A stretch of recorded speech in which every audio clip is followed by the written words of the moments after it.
필라델피아의 한 목회자 되시는 분인데 제임스 몬가머리 보이스라고 하는 목사님이 계십니다.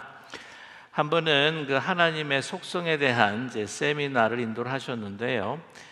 우리 참가한 분들에게 이제 질문을 하셨습니다.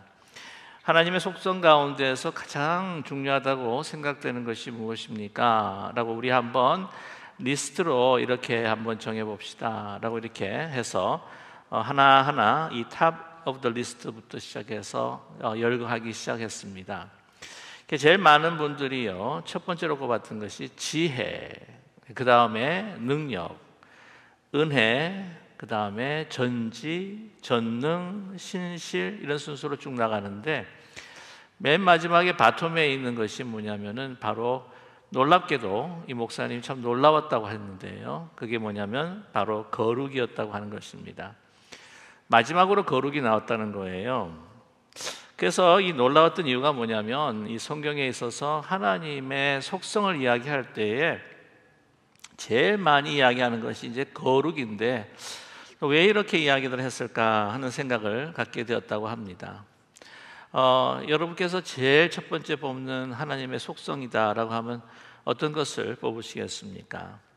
보통 이제 거룩이다, 옛날에는 참 좋은 단어로 느껴졌을지 모르겠지만 요즘 현대 특별히 젊은 세대들에게는 참 고리타분하다, 너무 종교적인 냄새가 물씬 풍긴다, 그 옛적의 어떤 종교적인 용어가 아니냐라고 하는 생각이 들 수 있다고 하는 것이죠. 그러나 그렇지 않습니다. 진정 하나님을 가장 잘 표현하는, 그리고 으뜸되는 속성이라고 한다면 바로 거룩이라고 하는 것이죠. 빌리 그레이엄 목사님도 나는 거룩이라고 하는 하나님의 속성이 가장 위대한 속성이라고 본다라고 이렇게 말씀한 적도 있습니다. 사실 우리 하나님의 그 속성 가운데에서 이 거룩이라고 하는 말이 이 세 번 함께 반복됐다 하는 그러한 성경의 본문이 있는데요, 이사야 6장 3절에 보게 되면 서로 불러 이르되 거룩하다 거룩하다 거룩하다 만군의 여호와여 그의 영광이 온 땅에 충만하도다 하더라 라고 이렇게 찬양하고 있습니다. 여러분 아시겠지만 그 이사야 6장에 이사야가 우시야 왕이 죽고 참으로 낙심한 가운데서 성전에 홀로 있었을 때에 이제 하나님께서 그의 임재로 호련히 나타나셨다고 하는 것이죠. 그때에 천사들이 정말 찬양하면서 이렇게 노래했었습니다. 거룩하다 거룩하다 거룩하다. 요즘도 그럴 수도 있겠지만 옛적 유대 사람들 같은 경우에는 이것이 중요하다라고 이렇게 이야기할 때는 반복을 했었습니다. 그래서 예수님 같은 경우에도 이 말이 너무나 중요하다라고 말씀하실 때에 두 번이나 반복하신 것이 있죠. 내가 진실로 진실로 내게 이르노니 라고 이렇게 말씀하셨는데, 오늘 이사야 6장 3절의 말씀 보게 되게 되면은 세 번이나 거룩하다라고 이렇게 반복하고 있습니다. 그러니까 얼마나 중요하고 소중한 하나님의 속성인가라고 우리가 말할 수 있겠죠. 천사들이 하나님의 보좌 앞에서 전지하지 않았습니다. 천사들이 하나님 앞에서 사랑하지 않았습니다.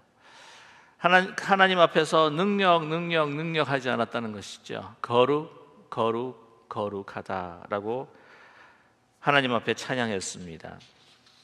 성경에 기록된 맨 처음 찬양, 그게 무엇일까요?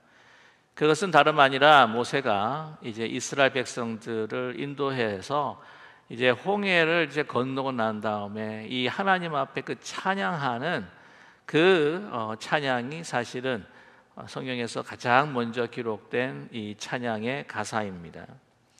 출애굽기 15장 11절인데요. 뭐라고 찬양하냐면 여호와여 신 중에 주와 같은 자가 누구이니까 주와 같이 거룩함으로 영광스러우며 찬송할 만한 위엄이 있으며 기이한 일을 행하는 자가 누구이니까 라고 이렇게 찬양합니다. 이 11장 하반절 보게 되면 거룩함으로, 주와 같이 거룩함으로 영광스러우며 찬송할 만한 위엄이 있으며 기이한 일은 행하는 자가 누구이니까. 하나님의 속성을 이야기할 때에 거룩함이다 라고 이렇게 노래하고 있습니다. 성경에서 맨 마지막 찬양이라고 한다고 한다면 요한계시록 15장 4절의 말씀입니다. 하나님의 마지막의 진노가 이제 부어지시는 그 순간에 적그리스도의 그 박해와 핍박 속에서 피를 흘리고 순교했던 사람들이 이제는 하늘로 이끌려서 이제 그 유리 바다에서 하나님의 검은고를 타면서 노래하는, 그것이 이 성경의 가장 마지막 기록된 찬양입니다. 요한계시록 15장 4절의 말씀인데요. 주여 누가 주의 이름을 두려워하지 아니하며 영화롭게 하지 아니하오리까. 오직 주만 거룩하시니이다. 주의 의로우신 일이 나타났음에 만국이 와서 주께 경배하리이다 하더라 라고 이렇게 찬양하고 있습니다. 오직 주만 거룩하십니다 라고 하는 것이죠. 여기서 이 거룩이다 라고 하는 것, 어떻게 정의할 수가 있을까요? 이 한마디로 정의하기가 너무나 힘든 것이 사실은 바로 거룩입니다.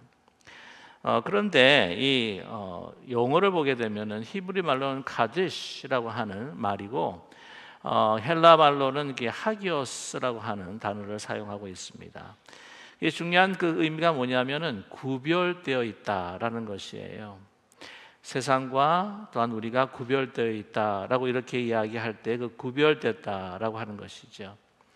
이 인간의 그 피조물과 하나님의 그 존재가 구별되어 있다. 인간은 유한한 것이요 하나님은 무한하신 분이다라고 하는 것으로 구별되어 있다라고 하는 것입니다. 이것만이 구별되어 있는 것이 아닙니다. 모든 것이 사실은 구별되어 있다는 것이죠. 또 한 가지, 이렇게 구별되어 부르심을 받은 우리 모두들, 우리 거룩한 자로 부르심을 모두 입은 자들은 이 카디시라고 하기오스라고 하는 것은 이 구별된 목적으로 사용된다라고 하는 의미를 가지고 있다고 하는 것입니다. 그러나 먼저 이 holiness, 이 거룩이라고 하는 것을 잠시 한번 말씀을 드리면, 인간과 하나님과의 정말 구별되어 있는, 인간은 유한하고 하나님은 무한하신데 하나님의 가지고 있는 그 모든 속성이 인간과는 완전히 구별되어 무한하다고 하는 것이죠. 하나님의 속성이다라고 이렇게 말씀을 드리게 되면은 여러분께서 잘 아시는 공의, 진리, 은혜, 사랑, 자비, 또한 하나님의 정의, 또 전지전능하심, 무소부재하심 같은 것들이 다 포함이 되고 있는데, 이러한 모든 이 속성에 있어서의 그것을 두 단어로 우리가 줄이게 되면 바로 공의와 사랑이라고 우리가 줄일 수 있다고 하는 것이죠. 자, 그런데 이 공의와 사랑을 더 한마디로 속성을 줄인다고 한다면 바로 이 거룩이라고 하는 것입니다. 근데 이 거룩함이라고 하는 것은 모든 속성을 다 포함하고 있는데, 이 다른 모든 속성에 사실은 영원성, 불변성, 무한한, 한계가 없는 무한성, 변하지 않는 불변성, 영원하신 영원한 영원성, 그리고 하나도 결핍이 없는 하나의 그 온전성, 아주 컴플리트하다고 하는 것이죠. 그리고 뭐 하나가 결여가 없는 충만한 그러한 상태, 그러한 거룩함. 그래서 사랑 하나만 보아도 그것이 영원하시고 무한하시고 불변하시고 온전하신, 하나님의 공의를 이야기한다고 할지라도 하나님의 그 공의라고 하는 것은 올바르시고 온전하시고 무한하시고 영원하신, 이 모든 속성들을 다 합쳐서 이러한 하나님과 인간을 견줄 수 없는 incomparable, 이 카디시 하기오스라고 하는 말은요, 구별되어 있다, 뭔가 비교할 수가 없다, 견줄 수가 없다. 이러한 신비하고도 너무나도 놀라운, 우리의 인간의 생각으로 상상을 넘어서는, 우리의 마음속에도 담을 수 없는 이 하나님의 거룩성이 바로 우리 저와 여러분 안에서 성령 가운데서 내재되어 있다라고 하는 것이죠. 저는 물론 하나님께서 이 땅에서 살아갈 때에 인도해 주시고 또 보호해 주시면 이제 때가 되어서 또 불림을 받아서 하나님 곁으로 갈 때가 있겠고, 주님께서 재림을 하실 때에 우리가 부활체를 입고 이제는 이 참 부족하고 결핍되어 있는 우리의 많은 예수 그리스도를 우리가 닮아가려고 한다지만 이 모든 부족한 것들을 충만케 하시고 하나님의 그 거룩성 안에서 내가 정말 부활체로 다시 살아난다? 그건 어떤 것일까? 너무 기대가 되는 거예요. 기대가. 여러분 기대가 되지 않으십니까? 별로 기대가 되지 않으신 것 같은. 이러한 놀라운 이 거룩성, 이 거룩성을 우리에게 하나님께서 요청하고 계신다라고 하는 것을 우리에게 말씀해 주고 있습니다. 물론 우리가 예수 그리스도를 통해서 이미 또한 그리스도의 오늘 보혈의 피로 말미암아 우리가 하나님의 자녀가 되었다고 하는 것을 오늘 말씀을 통해서 분명히 우리가 선포하고 계시는데요, 19절의 말씀을 보게 되면 오직 흠없고 점없는 어린 양 같은 그리스도의 보배로운 피로 우리가 대속함을 받은 것으로 우리가 하나님의 거룩함을 덧입힌 그러한 하나님의 자녀다, 자녀요, 또한 우리가 자식이다 라고 하는 것을 오늘께서 말씀해 주고 계시다고 하는 것입니다. 오늘 그래서 14절의 말씀에 보면은요, 너희가 순종하는 자식처럼 전에 알지 못할 때에 따르던 너의 사욕을 본받지 말고 라고 그렇게 이야기하죠. 우리를 순종하는 자녀, 그 거룩함을 덧입은 자녀, 이 거룩함이라고 하는 것은 우리가 우리의 행동으로, 우리의 선한 행위로 우리가 쟁취하거나 얻을 수 없는 것이에요. 오직 하나님의 그 은혜로 덧입힌 바 되는 이 거룩함, 이 거룩함을 입기 위하여 오늘 이 베드로 사도를 통해서 그들이 이 땅에 살아가고 있지만, 이 땅에 죄악된 세상에 살아가고 있지만, 그러나 하나님의 자식으로서 그 거룩함을 드러내면서 살아가시기를 요청하고 계시다고 하는 사실입니다. 14절 말씀에 순종하는 자식이다. 이 자식이라고 하는 것은 두 가지 의미가 있습니다. 이 한 가지는 뭐냐면은 이 하나님의 그 기업을 유업으로 이어받을 사람이라고 하는 타이틀이 주어졌다고 하는 것이고요. 또 한 가지는 뭐냐면 이런 아버지가 우리 하나님의 아버지시기 때문에 우리가 우리 자식이라고 할 때에 자식은 하나님을 닮아간다, 하나님을 닮는다 라고 하는 의미를 우리에게 말씀해 주고 있다고 하는 것이죠. 그래서 하나님을 닮은 그 거룩함을 나타내는 것, 그것이 바로 순종하는 자식이다 라고 우리에게 말씀해 주고 있습니다. 자, 그런데 그러면서 오늘 15절의 말씀에 오직 너희를 부르신 거룩한 이처럼 너희도 모든 행실에 거룩한 자가 되라 라고 이렇게 말씀합니다. 너희들이 이방의 세계에 살고 있고 우상 숭배가 만연하고 하나님의 나라의 가치와 하나님의 모든 속성을 포함하고 있는 모든 그 거룩하심에 반해서 지금 진행되고 있는 모든 이 세상살이 가운데에서도 어떻게 구별되어서 정말 하나님이 어떤 분이신지, 하나님의 그 창조주 되신, 구주 되신 하나님의 그 능력, 그 사랑, 은혜, 공의, 이 모든 것들을 다 드러내는 자식으로 살아달라. 아니, 너희는 그런 자식이다 라고 우리에게 말씀하고 계신다는 것입니다. 그러기에 그 땅에서 살아가기에 사실 쉽지가 않아요. 그래서 17절 말씀을 보게 되면 하반절에 이는 너희가 아버지라 부른즉 너희가 나그네로 있을 때를 그렇게 이야기하지 않습니까? 나그네. 그들의 신분이 지금 나그네뿐만 아니라 이것은 영적인 나그네를 말씀해 주고 있습니다. 자, 이 나그네라고 하는 것, 이 베드로 사도가 이 베드로 전서를 이제 쓰면서 맨 처음에 이제 썼던 말이기도 한데요. 베드로전서 1장 1절을 보게 되면 예수 그리스도의 사도 베드로는 본드, 갈라디아, 갑바도기아, 아시아와 비두니아에 흩어진 나그네라고 이렇게 이야기합니다. 이 베드로 전서는 그 흩어진 디아스포라 유대인들, 그러니까 스데반이 그 죽음을 당하고 그 초대교회에서 흩어졌던 교인들도 있을 수 있을 거고요. 아마 그런 숫자가 많을 겁니다. 그 외에 이미 살고 있었던 사람들 가운데 유대교를 믿었지만 복음을 받아들이고 또한 이 그리스도인들이 됐던 사람이기도 하다고 하는 것이죠. 그들이 이제 나그네로 살아갈 때 이방에 그 타향살이하는, 자기의 본국을 떠나서 타향살이 할 때에 오는 여러 가지 어려움들이 많지 않습니까? 다른 종족들에게 거기에 있는 그 주류 사회로 의해서 받는 여러 가지 불이익들이 있을 겁니다.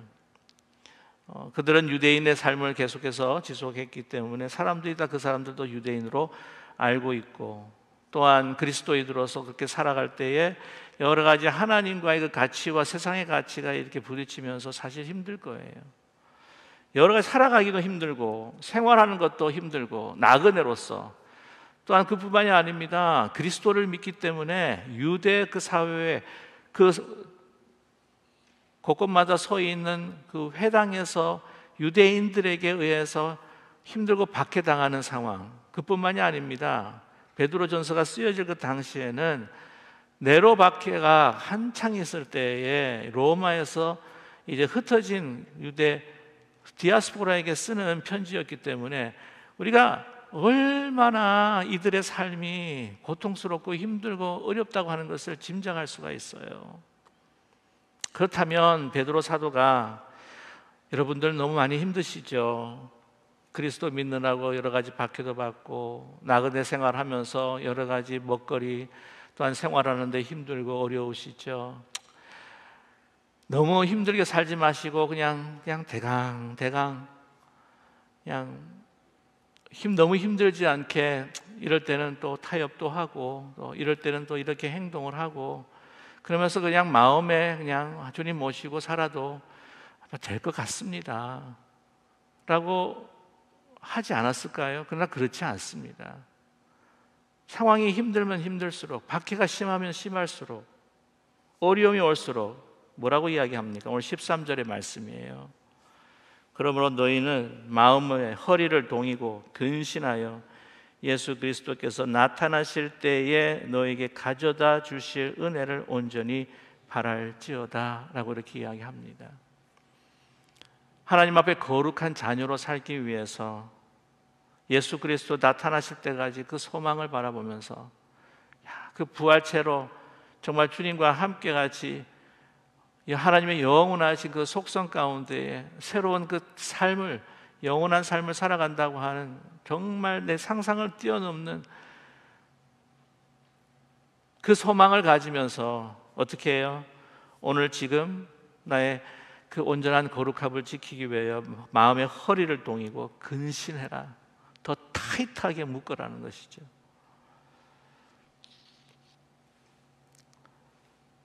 이 동이다라고 하는 말이 아나조사 메노이라고 하는 헬라 말인데, 아나라면 다시입니다.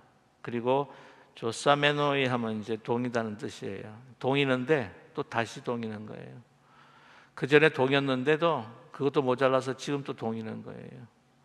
전장에 나가는 사람들, 아니면 뭔가 일을 열심히 해야 할 때에 이렇게 다시 옷걸이, 매무새를 만지기 위해서, 그리고 더 허리에 더 힘을 주기 위해서 다시 이렇게 동이는 것이죠.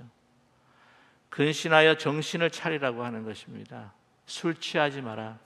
이 술 취하라고 하는 것은 음주해서 술 취하는 것도 있겠지만, 세상에 잘못하면 세상의 그 풍파로, 세상의 어떤 그런 영향과 유혹으로 이제 정신을 못 차게 혼미해질 수도 있으니까, 네가 보고 듣고 지금 만나고 이 세상에 노출이 되어서 정신이 혼미해질 수 있고, 다른 거 보는 것으로 인해 명예나 어떤 그 부나, 오늘 이 말씀 가운데에 18절의 말씀이죠. 너희가 알거니와 너희 조상이 물려준 헛된 행실에서 대속함을 받은 것은 은이나 금같이 없어질 것으로 된 것이 아니요 없어질 것을, 그것을 찬미하고 그것이 우리의 행복인 양, 그것을 우상화시키는 모든 이 사회에 노출되어가는 너희들, 핍박과 박해로 내가 조금만 그냥 타협을 해도 괜찮을 수도 있을 텐데 라고 하는 그 유혹이 올 때도 동여매고, 허리를 동여매고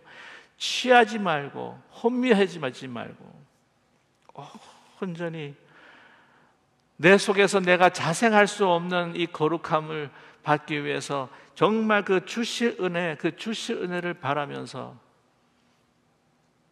순종하는 자식처럼 사욕을 본받지 말고, 이 세상처럼 사욕을 본받지 말고 모든 행실에 거룩한 자가 되라라고 이렇게 말씀하고 있습니다. 저와 여러분, 요즘에 우리는 참 많은 것에 이제 노출이 되어 있습니다. 많은 소식들을 이제 듣게 되고요. 근데 얼마나 이런 우리가 보고 이게 듣고 하는 데 있어서 참 이게 어떻게 피할 수가 없는 부분들이 참 많아요. 제가 그 주석이나 아니면 레퍼런스, 소위 말하면 그 낱말에 대한 것들을 좀 보기 위해서 콘콜던스 딱 들어가잖아요. 그러면 이게 모르겠습니다. 그 분들이 싼 플랫폼을 쓰려고 해서 그런지 모르겠지만, 자꾸 막 이게 기독교 컨텐츠가 나오는데 옆에 눈 뜨고 못 볼 것도 뜨기 시작하는 거예요. 그것도 또 지워버리고 그러는데 동시에 같이 나오는 거예요. 어떤 분의 설교가 너무 좋다고 해가지고 설교가 들어가서 이게 딱 보는 옆에 또 못 볼 것들이 또 이렇게 나오는 거예요. 이게 피할 수가 없는 거더라고요. 요즘에 그런 컨텐츠를 조금 없애기 위해서 뭐 그렇다고 막 그렇게 막 지울 뭐 이런 하여튼 뭐 우리가 생각하는, 하나님이 생각하는 스탠다드하고 세상의 스탠다드하고 또 너무나 또 차이가 나긴 하지만요. 요즘 컨텐츠 모더레이터라고 하는 분들이 있다고 합니다. 뭐 들어보셨는지 모르겠지만 어떤 정보 기업 아니면 그 플랫폼, 여러분 그 뭐 구글이라든지 아니면 우리가 잘 보는 유튜브라든지 페이스북 같은데 이제 막 사진을 올릴 때에 영상 사진 그 올라오는 것들 이렇게 막 지우는 사람들이 컨텐츠 모더레이터라고 이렇게 이야기를 해요. 폭력적인 영상, 자해 영상, 테러 영상, 이러한 불건전한 그 영향을 줄 수 있는 막 엄청난 것들이 이제 올라오는데, 그걸 이제 요즘에 AI로 이제 다 지운다고 생각하시는 분이 있겠지만, AI로 이렇게 컴퓨터로 이제 지우기도 하지만 아직도 사람의 손이 가야 되는 부분이 있다고 합니다. 계속 손으로 지우는데요. 사람이 필요해서 계속해서 손으로 지우는데 그 사람들이요, 엄청난 정신적인 스트레스뿐만 아니라 유혹을 받는다고 합니다. 그리고 그분들이 이제 작업을 할 때는요, 이 작업을 할 때 핸드폰을 작업장에 가지고 들어가지 못한다고 합니다. 그 이유가 뭐냐면 그거를 갖다가 지우려고 들어갔는데 그걸 완전히 영구 삭제를 해야 되는 부분인데 그거를 자기가 사진으로 찍게 된다는 거예요. 이건 절대 아니야. 이건 아니야. 그런데 슥 하고 생겨가지고 탁 하고 찍는다는 거예요. 그걸. 그리고 이게 과도한 스트레스가 오는데 정신적인 심리적인 스트레스가 너무 커서 매일 정말 자기 자신을 추스려야 되고, 그리고 정신과 병원을 이렇게 정기적으로 가봐야 할 필요가 있다고 합니다. 근데 제가 흥미롭게 본 것은 뭐냐면 이 페이스북 가운데 페이스북의 이제 컨텐츠 모더레이터인데, 이분이 뭐를 계속해서 이제 삭제를 했냐면은, 여러분 그 지구가 평평하다고 하는 지구 평면설을 믿고 있는 분이 아직도 많다는 거 아십니까? 전 깜짝 놀랐어요. 그 지구 평면설을 믿는 사람, 그들이 올리는 것들을 갖다가 막 이게 지우다 그걸 보다가 자기도 믿게 됐다는 거예요. 그거를. 지난해 브라질의 한 여론조사 업체의 조사에 따르면요, 브라질 인구의 7%가 지구가 평평하다라고 그렇게 믿고 있답니다. 숫자로는 1,100만 정도가 된다는 추산입니다. 근데 왜 이렇게 됐느냐? 그 컨텐츠를 보고 거기에 빠져들다 보니까 지구 평면설을 믿게 됐다는 거예요. 이 미국에도 지구 평면설을 믿는 사람들의 그 어소시에이트 있습니다. 그래서 막 선물도 만들어 팔기도 하고 미팅도 하고 만나서 또한 디베이트도 하고 막 그런다고 그래요. 근데 문제가 뭐냐면 거기에 어떤 뭐 일자 무식 뭐 이런 게 아니에요. 전문인들, 학식 있는 사람들 거기에 빠져든다는 겁니다. 제가 이렇게 말씀을 드리는 것은 무엇이냐면 우리가 이 세상에 노출이 되어 있어요. 이 유튜브나 이러한 우리가 보고 듣는 것뿐만이 아닙니다. 생활함에 있어서 우리는 이 세상에 완전히 어떤 때는 방비 없이 우리 가운데 이 모든 것들로 인하여서 하나님께서 예수 그리스도의 보혈로 피로 사신 그 거룩함이 정말 부활하신 예수 그리스도의 우리 임재와 그 성령의 능력 가운데 우리가 이 내재하고 살고 계시는데도 불구하고 그것이 자꾸 침체되고 그것이 자꾸 침범당하고 희석되고, 그러므로 우리의 마음이 세속화되고 우리의 교회도 세속화될 수 있는 그런 위험이 우리에게 도사리져 있기 때문에 저와 여러분 오늘 말씀대로 정신 바짝 차리지 않으면 안 된다니까요. 제가 한 가지 더 말씀을 드리면, 제가 알고 있는 목사님 중에 그 유튜브 컨텐츠를 하나 보내주셨어요. 유엔에서 한국어가 공식 언어가 됐다고 하는 거. 그래서 제가 받아가지고 얼마나 기뻤는지 제가 다른 목사님한테도 그걸 전달을 했습니다. 그랬더니 그거를 탁 받고는 조금 있다가 답신이 오셨어요. 목사님, 이거 가짜 뉴스입니다. 목사님, 이거 제가요, 이거는 아니었는데 저번에 어떤 분이 보내주셔가지고는 너무너무나 좋아가지고 그것을 바로 설교에다가 적용을 해가지고 썼더니 그 다음날 한 집사님이 목사님, 그거 가짜 뉴스예요. 그러는 바람에 이거를 설교 시간에 정정을 해야 되나 말아야 되나. 그래서 제가 뭐라고 그랬냐면, 목사님 감사합니다. 잘못했으면 제가 이거 3.1절 기념주일날 쓸 뻔했어요.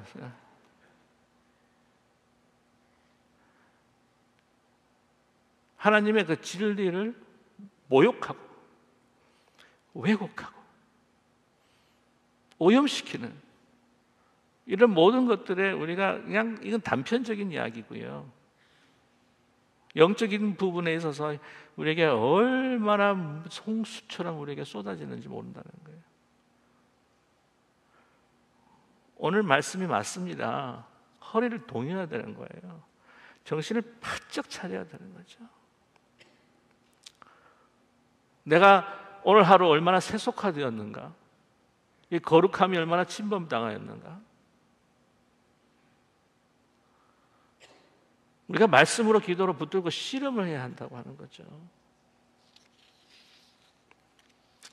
근데 우리는 이렇게 세상을 살아가면서 우리가 정말 조심해야 될 부분이 있습니다. 그게 뭐냐면 우리가 거룩함을 너무나도 우리가 소홀하게 생각한다고 하는 사실이죠. 우리는 신앙생활하면서 하나님 앞에 거룩하신 하나님 앞에 무례하게 우리가 행동할 때가 있다고 하는 것입니다. 그게 뭔가요?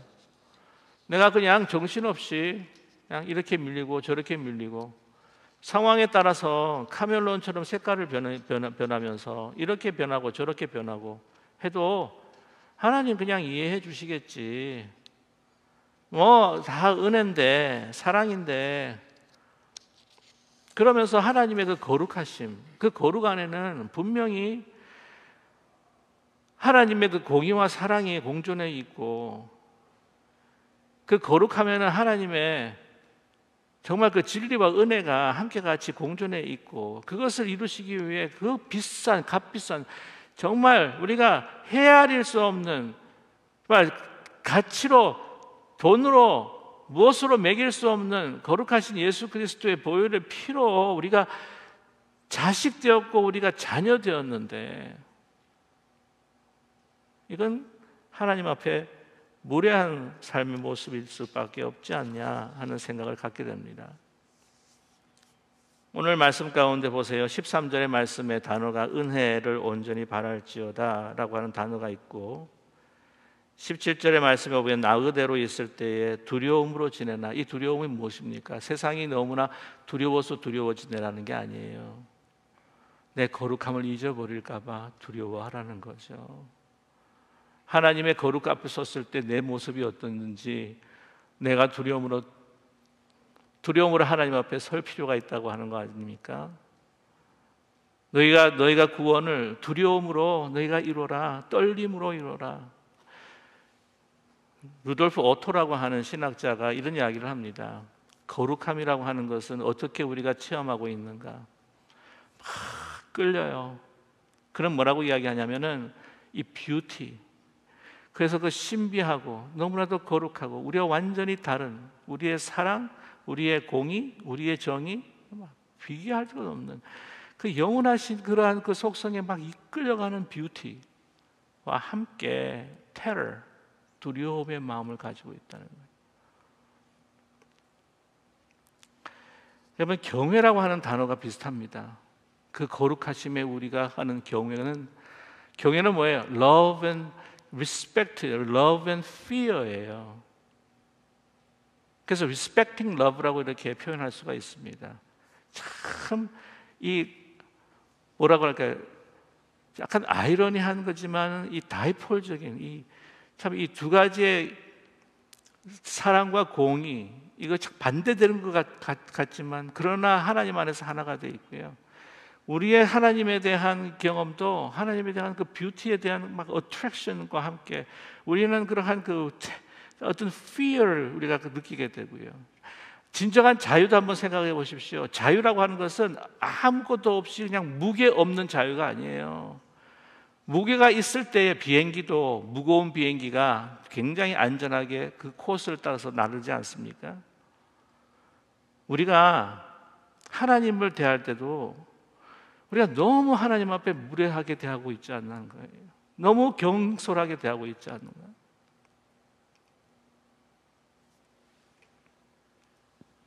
하나님의 은혜를 우리가 간구하되 우리의 거룩함을 잊어버려 하나님 앞에 섰을 때 우리의 거룩함을 잊어버릴까 봐 정말 그 두려움으로 내가 이 거룩함을 입어서 하나님께서 슬퍼하시면 어떨까 할까 하는 그 두려움으로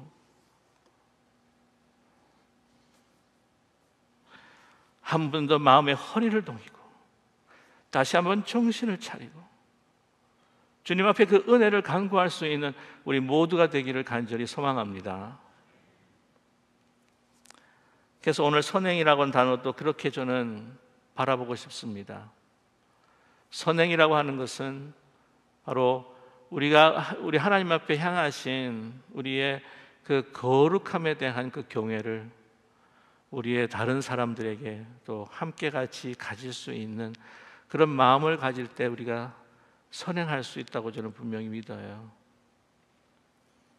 우리의 마음에 진실한 상타자에 대한 생명에 대한 그래서 정말 주님을 섬기듯이 주님께 복종하듯이 그 경외함을 보면서 그냥 우리가 사랑한다고 하면서 아무렇게나 행동하고 무례하게 하는 것이 아니고 내가 조금 더 가졌고 내가 높은 자리에 있다고 내가 사회적으로 좀 더 뛰어나 있다고 그렇지 못한 사람들을 완전히 이렇게 무시해버리는 것이 아니라 어떤 한 작은 생명이라도 알버트 슈와이처가 이야기한 것처럼 reverence for life. 그럼 뭐라고 이야기합니까? reverence for life. reverence라고 하는 것이 경외라고 하는 것이 아니에요. 경외. 그 reverence for life가 하나님을 우리로 하여금 하나님을 또한 경험하게 한다고 그러지 않아요? 우리 부부도 우리 형제도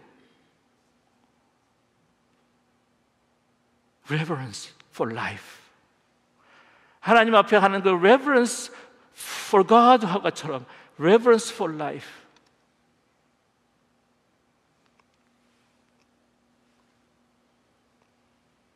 사랑과 respect, 사랑과 두려움으로 나이가 아무리 적은 아이든 아무리 나이가 많으신 어르신이든 없는 사람이든 있는 사람이든 지희 고하에 막론하고 그 사람이 부유하건 가난하건 지식이 있건 없건 우리가 하나님 앞에 드리는 reverence for God, 그 거룩함에 대한 그 교회, 그 교회를 우리 가족들에게, 내 배우자에게, 내 믿음의 형제자매에게 그런 마음으로 우리가 말하고 행하고 섬길 때 진정 우리 안에 하나님의 놀라우신 그 거룩하심이 더욱더 찬란하게 우리의 삶을 통해서 드러나게 될 줄로 분명히 믿습니다. 그런 마음을 주시옵소서, 그 거룩함을 주시옵소서. 기도하는 우리 모두가 되시기를 주님의 이름으로 축복합니다. 기도하겠습니다.